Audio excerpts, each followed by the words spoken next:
Hey guys. Hey everybody. It's me. Hey everybody. Since we're starting this whole thing and I'm getting ready to kick off a class for um, natural formulation, kind of like more raw type of formulation DIY, I wanted to use this opportunity since I just dropped the formula that you guys saw to kind of elaborate a little bit on what I'm saying because it might be confusing to people. And I want to make sure that before anybody pays me any dollars, because it's going to be $5.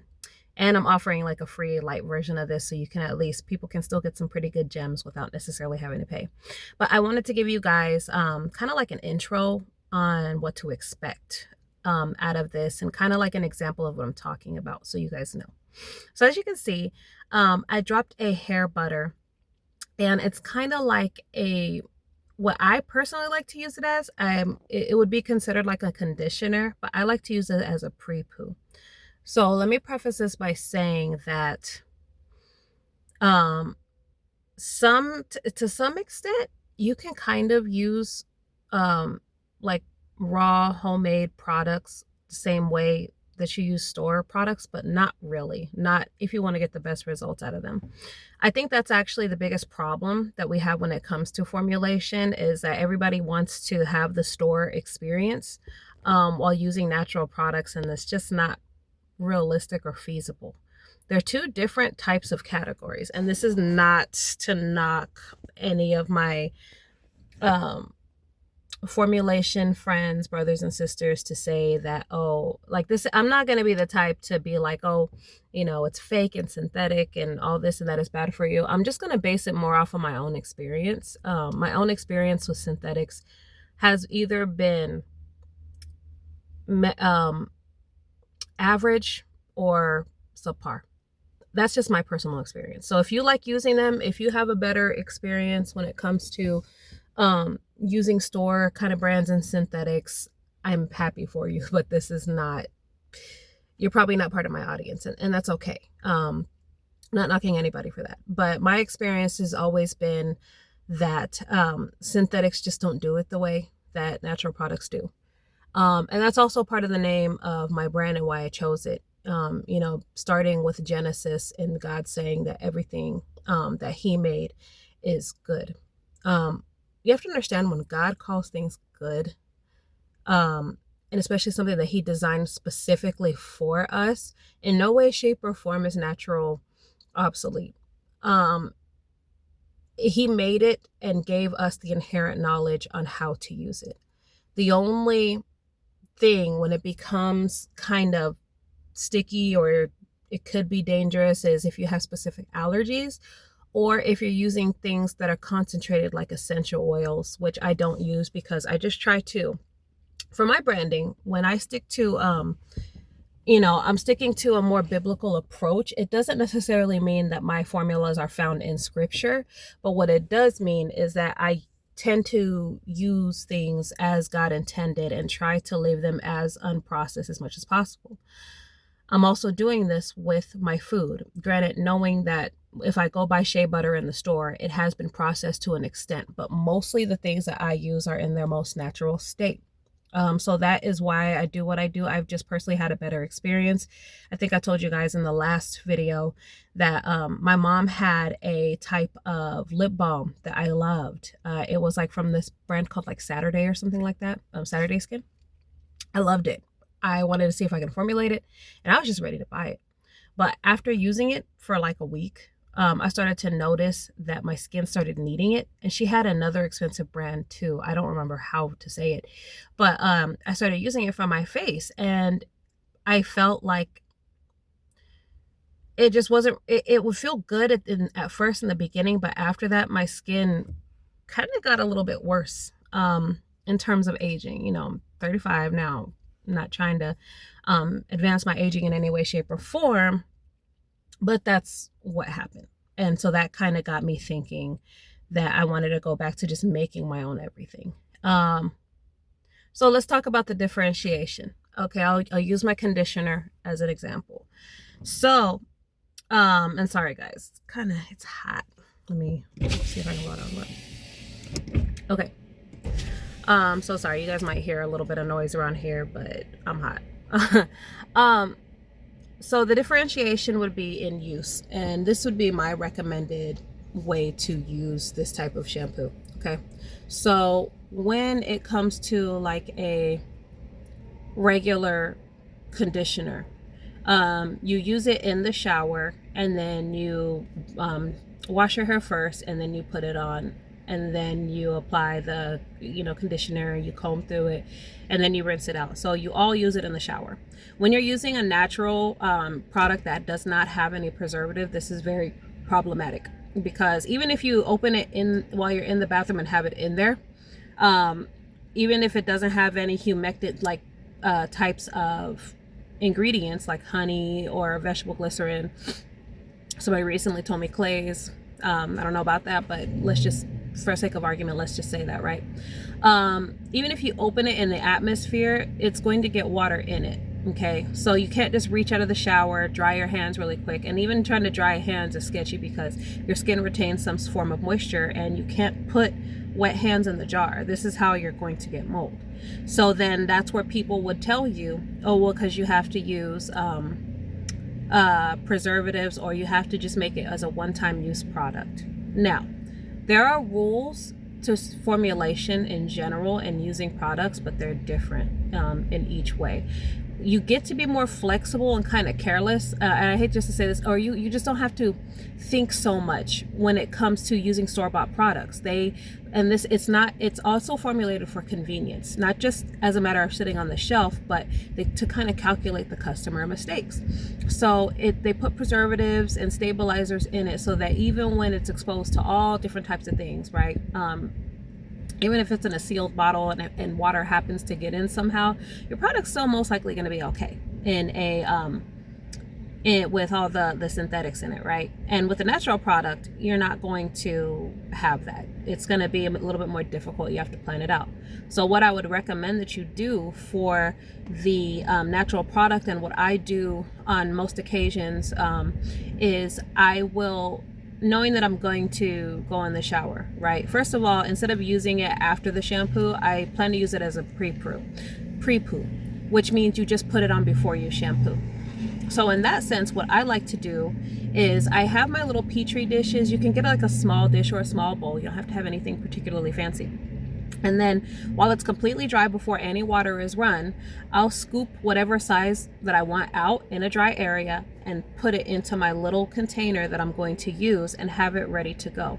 That way, everything that I'm going to use, it could get exposed to water, but it's already out of the jar away from the rest of it. And I plan to use everything I put out.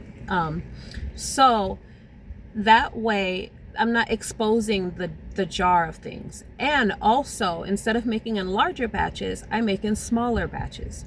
So most of the time for butters and things like that, I usually make them with the mind to use it within, like, as to say, like, with regular use can last between 2 to 3 months. That's not long.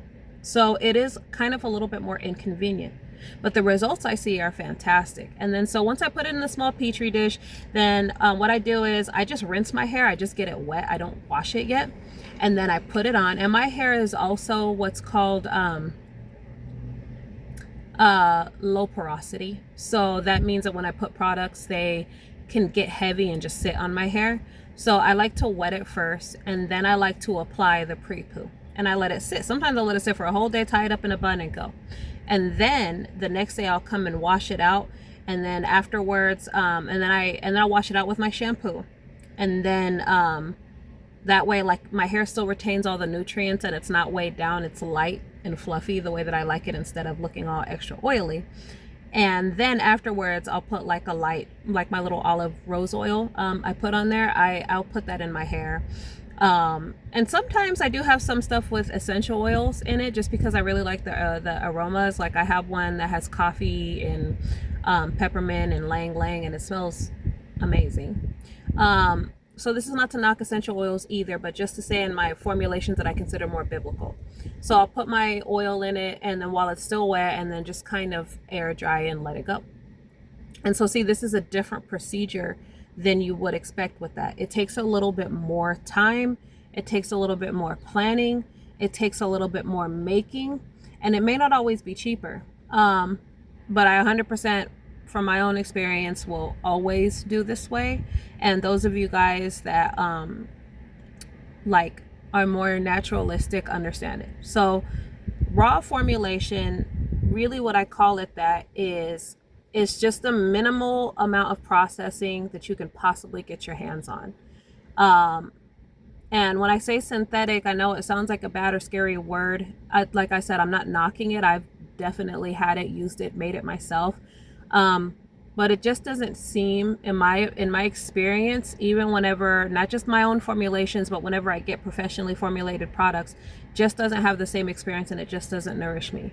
So I came to the conviction, especially being in my Christian faith now, that God made everything perfectly. So part of my using natural products only, raw formulations, is really rooted in my worship and trust in the Lord, that he has made everything for my own good. And I'm already starting to see results as to where I damaged my skin. And I didn't just damage it from the products either. I'm not knocking the products in that sense. I also had a very synthetic diet. I was, losing weight, and I was doing body recomp. So I was eating like synthetically processed protein enhanced meals, lower carbs, going like 0 to no calories. So part of that affected me too. But even when I stopped doing all the synthetic stuff and I started doing more natural products, or when I started doing more natural foods, I still noticed that it was affecting my skin. So to the two things I had to do to be fully transparent, to really see better results with my hair and skin, getting my color back and not feeling sick, because I was also getting sick, is I had to change my diet to eat healthier and to eat a more natural kind of biblical diet, if you will say, like Mediterranean things that just aren't highly processed as much as I can get my hands on, because we know how things work around here with capitalism. Everything is manufactured, and you really can't, unless you're going to go and get the shea butter and make it yourself or process oils yourself. There's going to be some form of processing, but this is also where I trust in the Lord, that even though we have a largely biological bioengineered world and market, that the Lord has still preserved things within the market for people who are using it to use. And I don't even have to spend a lot of money doing this stuff. I really just kind of use what I have at hand, and the Lord has blessed me greatly with seeing the results that I needed to see. But I needed to trust him, because I started making excuses.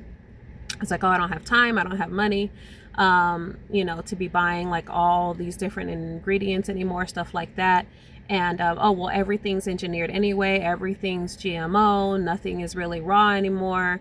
And then I realized that in saying that, when God said he made everything and it was good, I was saying that I didn't trust him to have some form of preservation for me, and that he still couldn't use his own natural products, his own naturally made ingredients that he made for us, to better my health and my skin.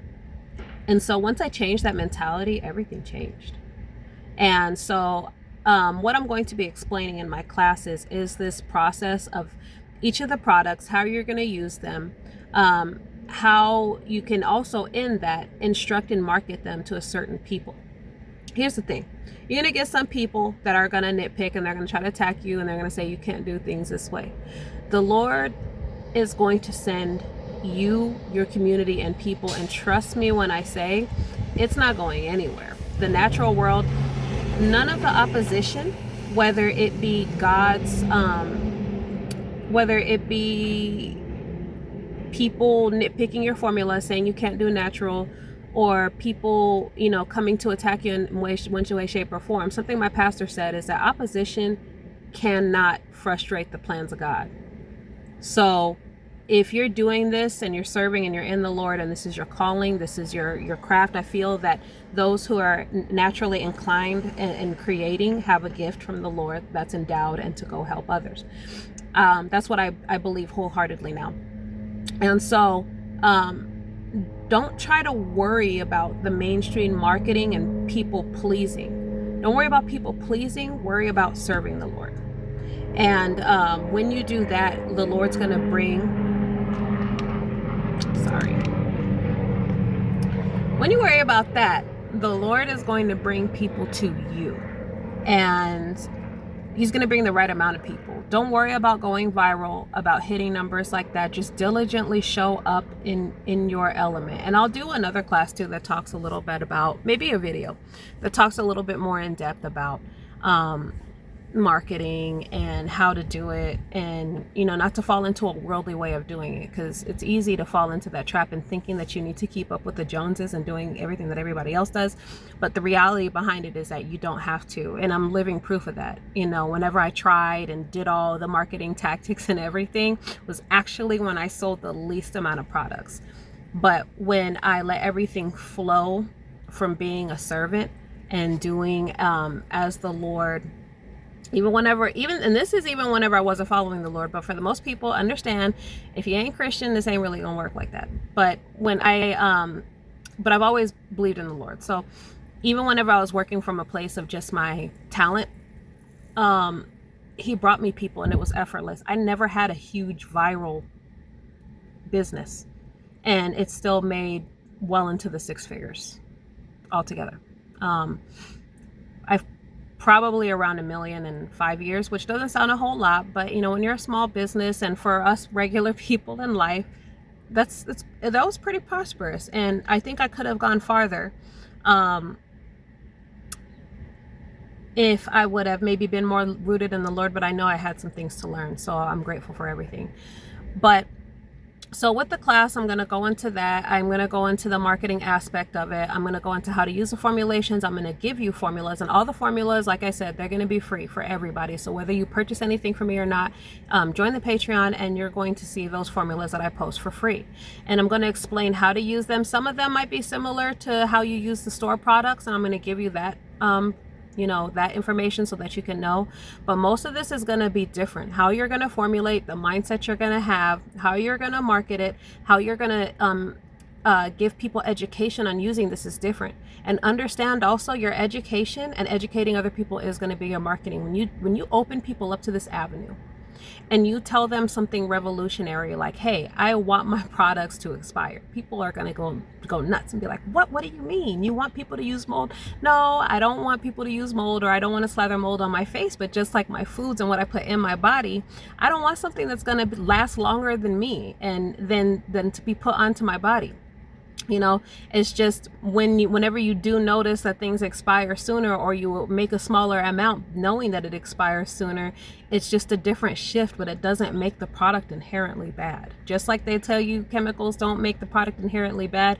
Well, making things not last like 5 years on the shelf also isn't inherently bad. You just have to use them a little bit differently. The rules are a little bit different. It's better in a lot of ways, but there is more of a discipline you have to prepare yourself for. So that's what I wanted to say in regards to this formula. How you're going to use it is you're going to use it, I say, the most effective way. And here's the thing. If you do want to use it as an afterwards conditioner, you can too. Just like I told you, just wash your hair and do everything first. But set some aside ahead of time. So that way, when you have those wet hands that came out the shower and your hair is wet, freshly washed, you already have what you're going to use set aside. So it's kind of like you have enough made just for single use, but you don't literally have to go make a new butter every time, but you just minimize the exposure. And sometimes it's just still, gonna get some sort of exposure and mold. But what you have to tell yourself with that is you just have to be prepared for that. And, we don't freak out when our bread gets a little bit of mold. And if you make homemade bread, that stuff expires as soon like 10 minutes after you make it. Whenever you get juices and you make them fresh, or you get fresh pressed juice and you see it doesn't have any preservatives in it, we don't freak out because, the microbes and mold is growing. It's the same thing. And if anything, food expires a lot faster than synthetic things. So, but what I'm not advocating for is putting mold on your face and spreading mold on your face. But what I'm saying is that you just have a different mentality. So this is for all who have ears to hear and eyes to see. For those of my Christ-like brothers and sisters is a great way to steward to your body in a way that is really giving trust to the Lord. And even if you're not necessarily religious, this is still a really great way. If you love and enjoy natural skincare, you're really gonna enjoy this. And regardless, I'm gonna make this so that everybody gets something out of it, whether you pay me or not. The payments just help me take care of my family and give me a little bit more time to sit here and do this with you guys. And I appreciate, whatever it is that, for those of you that join or those of you that don't, just the fact that you're sitting here listening to me means the world to me. So that's what I wanted to say for this one. Enjoy the free formula. Let me know how it goes. Give me feedback. I'm happy to answer. And I'm excited for this class. So stay tuned. Subscribe to the Patreon. All right. See you guys later.